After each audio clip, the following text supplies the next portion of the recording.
আচ্ছা, আপনার তো হিউজ পরিমাণ ভক্ত আছে, ফ্যান ফলোয়ার আছে, তাদের সাথে তো আপনার দেখাও হয়। তো দেখা হওয়ার পরে কোনো ঘটনা কি আছে কিনা যেটা আজকে আমাদের সঙ্গে শেয়ার করা যায়?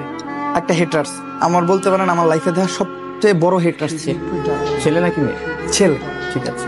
একটা জায়গায় গেছি, আমার অনেক পোলাপান ফিল করছে, সে দূরে দাঁড়ায় থেকে আমার লাইক গালির মতোই দিতেছে যে কি ভিডিও বানায়, আমার পছন্দ না, এটা সেটা, ওরে দেখতে মানুষ এত ভিড় করছে, কি এর লেগে, হ্যান ত্যান, এটা সেটা। তো তারপরে আমি তার কাছে যাই, আমি তারে বলি যে ভাই, আপনি আমার কন্টেন্ট না দেখতে পারেন, কিন্তু আমার হিট করার মানে কোনো রাইটস নেই আপনার। আপনি আমার পার্সোনালি চিনেন না, জানেন না, আমার মনে হয় আপনার হেট না করাই উচিত।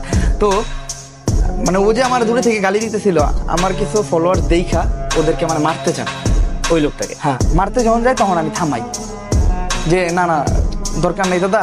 আসলে একজন আমার গালি দেখ, সে যদি আমার গালি দিয়ে শান্তি পায়, সে আমার গালি দেখ, সমস্যা কি? কিন্তু সে আমার গালি দিচ্ছে যে আপনার ওনারা হিট করতে হবে, এটার তো কোনো কারণ নাই। সে যদি আমার গালি দিয়া খুশি হয়, একজনকে খুশি করতে পাওয়াই তো আমার সার্থকতা, আমার সফলতা। কারণ আমি ফানি ভিডিও বানাই, আমি চাই একজনকে হাসাইতে, একজনকে হাসানো কিন্তু অনেক কষ্ট। আমি চাইলে একজনকে একটা চর মেরে কান্দাইতে পারি, কিন্তু হাসাইতে গেলে মানে আমার প্রপার একটা মানে জিনিস দিতে হবে। তো যেহেতু সে যদি আমার গালি দিয়ে খুশি হয়, সে হোক।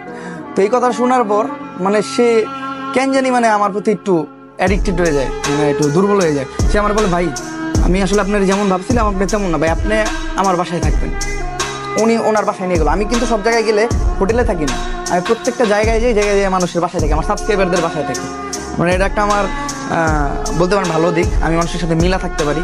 তো আমি এই পর্যন্ত যতগুলো জেলায় গেছি, সব জায়গায় আমি মানুষের বাসায় থাকি। তো ওনার বাসায় নিয়ে যায়, 3 দিন ওনার সাথে থাকি। আসার সময় উনি আমার জড়াই ধরে কান্না করে দেয়, কয় ভাই আমি আপনার সবচেয়ে বড় একটা ফ্যান হয়ে গেলাম।